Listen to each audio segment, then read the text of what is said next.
मेरी प्यारी प्यारी बहनों, आपके धन का कलश, आपका बैंक बैलेंस परिपूर्ण रहे, वृद्धि होती रहे, उसमें निरंतर कितना अच्छा होगा, आपका मन कितना प्रफुल्लित हो जाएगा, है ना। आप कुसुम की तरह एकदम खिल उठेंगे। हो क्यों ना, घर का संचालन तो मेरी बहनें ही करती हैं, माता के रूप में, है ना, पत्नी के रूप में, बहन के रूप में।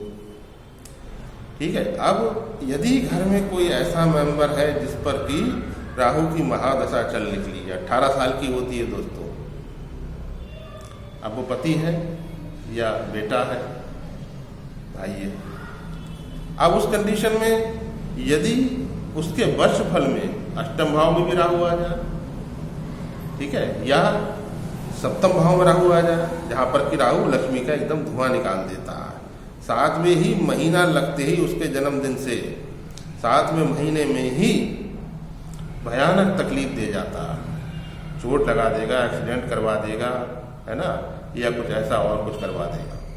या फिर अष्टम भाव में चंद्रमा आ जाए, एकादश में चंद्रमा आ जाए, ठीक है।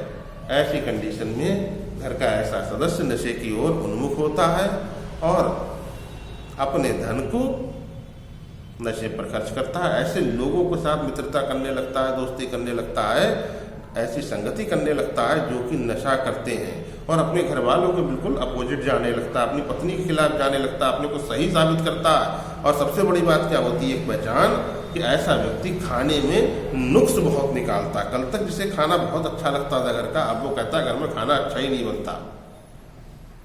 बेटा माँ से कहता है, पति पत्नी से कहता है, कुल मिलाकर घर के अंदर अशांति का माहौल क्रिएट करता है। और जब अशांति होती है तो 2-3 तरह से कुछ चीजें होती हैं। पहली बात तो ये होती है, घर की लक्ष्मी रुष्ट होने लगती है। लक्ष्मी से तकरार करोगे, लक्ष्मी रुष्ट हो जाएगी। लक्ष्मी आपकी स्वयं पत्नी है। माता से तकरार करोगे, चंद्रमा रुष्ट हो जाएगा। चंद्रमा आपको धन देने वाला है, आपको धनपति बनाने वाला है। चंद्रमा मन सो जाता। अब जब चंद्रमा खराब हो जाएगा तो सबके मन भी खराब हो जाएगा, है ना। अष्टम में आया चंद्रमा, खराब चंद्रमा, और आप अपनी माता के साथ कलेश कर रहे हैं, अपनी पत्नी के साथ कलेश कर रहे हैं, उनका भी मन खराब कर रहे हैं, अपना भी मन खराब कर रहे हैं, और घर में अशांति क्रिएट करे पड़े, घर का धन बाहर अपव्यय करे पड़े हैं। अब ऐसे में कोई क्या करे, क्योंकि वो तो घर के मेंबर है, बेटा है तो, पति है तो, भाई है तो, उसको निकाल भी नहीं सकते। कल तक तो बहुत अच्छा था, लेकिन अचानक से ये इसके अंदर परिवर्तन धीरे धीरे कहाँ से आ गया। ये सब जो होता है वो मैंने आपको अभी वर्णन बताया कैसे करके होता है। अब किसी को पता ही नहीं चलता, क्योंकि प्राय लोग वर्षफल पे तो गौर ही नहीं करते। बहुत इंपॉर्टेंट होता है। जैसे कि एक स्कूल होता है मित्रों, आपकी जन्मपत्री तो एक स्कूल है। जब आप पैदा हुए उस समय चंद्रमा कहाँ बैठा था, सूर्य कहाँ बैठे थे, बृहस्पति किस घर में था, राहु केतु शनि बुध शुक्र आदि मंगल, ठीक है। जैसे कि आपने स्कूल में दाखिला लिया, कोई भी नाम हो सकता है स्कूल का, किंतु प्रति साल प्रति ईयर, है ना, आपका सेक्शन चेंज होता है, क्लास टीचर चेंज होता है, किताबें चेंज होती हैं। तो इसी तरह से हर साल वर्षफल बनता है।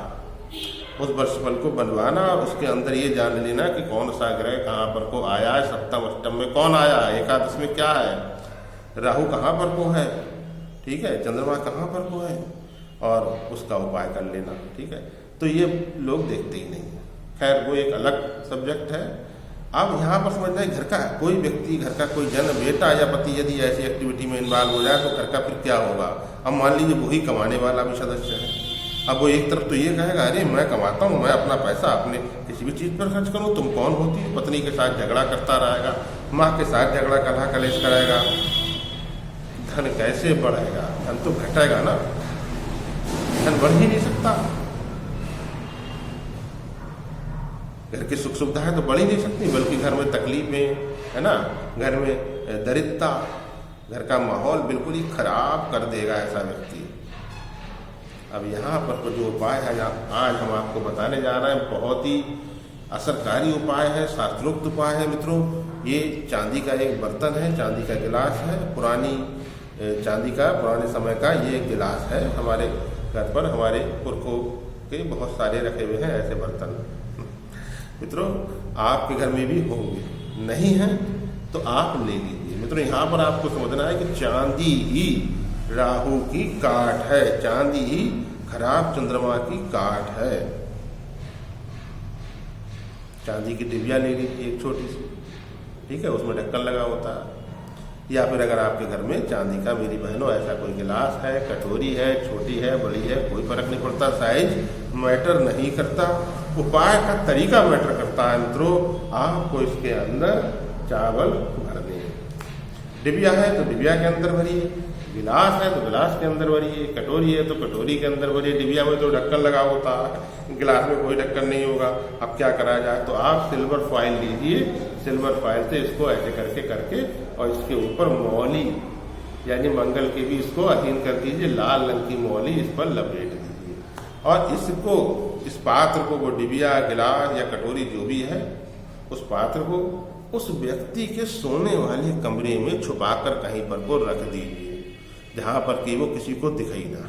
केवल उसी व्यक्ति को नहीं, घर के किसी भी मेंबर को या आने जाने वाले किसी सदस्य को, अजनबी को, किसी को भी वो पात्र दिखना नहीं चाहिए। आप उसके कमरे में बहुत उम्दा किस्म का चंद्रमा स्थापित कर रहे हैं, जो उसकी बुद्धि को धीरे धीरे ठीक करेगा। राहु का जो प्रभाव उसके ऊपर बढ़ता चला जा रहा है, राहु का जो जहर उसके अंदर जा रहा है उसको कम कराएगा। जहर दो सूरतों में जा रहा है, एक तो राहु देव अपना प्रभाव दिखा रहा है और डायरेक्टली उस नशे की सूरत में उसके अंदर जा रहा है, उसकी बुद्धि को बिल्कुल भ्रष्ट करे पड़ा, उसे अच्छा बुरा कुछ दिख ही नहीं रहा है। जो उसके अपने हैं उसी के खिलाफ हो जा रहा है, जो सही बात कह रहा है उनके खिलाफ जा रहा है। घर में कलेश की स्थिति उत्पन्न करे हुए, धन बिल्कुल ही जो है, धन लक्ष्मी रूठने लगती हैं। मेरी बहनों, आपकी पीड़ा को कोई समझ नहीं सकता। जिनके पति या जिनका भाई या जिनका बेटा इस तरह की एक्टिविटी में इन्वॉल्व हो जाते हैं, उनकी पीड़ा को दूसरा कोई समझ ही नहीं सकता, क्योंकि वो करें तो क्या करें, उन्हें घर से भी तो बाहर नहीं निकाल सकते। ये उपाय कीजिए। चांदी के पात्र में डिबिया है तो डिबिया के अंदर छोटी गिलसियाँ भी आती हैं, छोटी छोटी कटोरी भी बाजार में आपको मिल जाती हैं, उसके अंदर उम्दा किस्म के बासमती चावल, बिल्कुल साफ चावल, उसमें कोई कीड़ा गुण आदि ना हो। सोमवार के दिन, हो सके तो पूर्णमासी के दिन, है ना, दोपहर के वक्त में उसमें थोड़े से चावल डाल दीजिए और उसका मुंह बंद कर दीजिए यदि उसमें ढक्कन नहीं है, और जैसे बताया उस तरीके से, और उसको कहीं पर उसके सोने वाले कमरे में रख दीजिए चुपचाप, जो किसी की दृष्टि में ना आए। कभी कभी उसको देख लीजिए कि उसमें किसी प्रकार की कोई एक्टिविटी किसी ने करी तो नहीं, इतना बस कर लीजिए। इन सारी समस्याओं से आपको निश्चित ही छुटकारा मिलेगा। मेरी बहनों, मेरे भाइयों, मैं आचार्य आशीष शास्त्री आपकी सेवा में सदैव तत्पर। कुछ पूछना हो कमेंट बॉक्स में आकर पूछ सकते हैं, और वीडियो को लाइक अवश्य करके जाइए। आपका लाइक हमारे लिए बहुत अमूल्य है। पहली बार वीडियो देख रहे हो, चैनल को सब्सक्राइब करना ना भूलें। ऐसी शास्त्रोक्त जानकारी आपको सदैव यहाँ पर को मिलती रहेगी। चैनल को अधिक से अधिक शेयर कीजिए ताकि अन्य लोग भी लाभ उठा सकें, अन्य लोगों का भी कल्याण हो, उनका कल्याण होगा, आपका भी कल्याण होगा। परमात्मा बहुत दयालु है। जय श्री राम।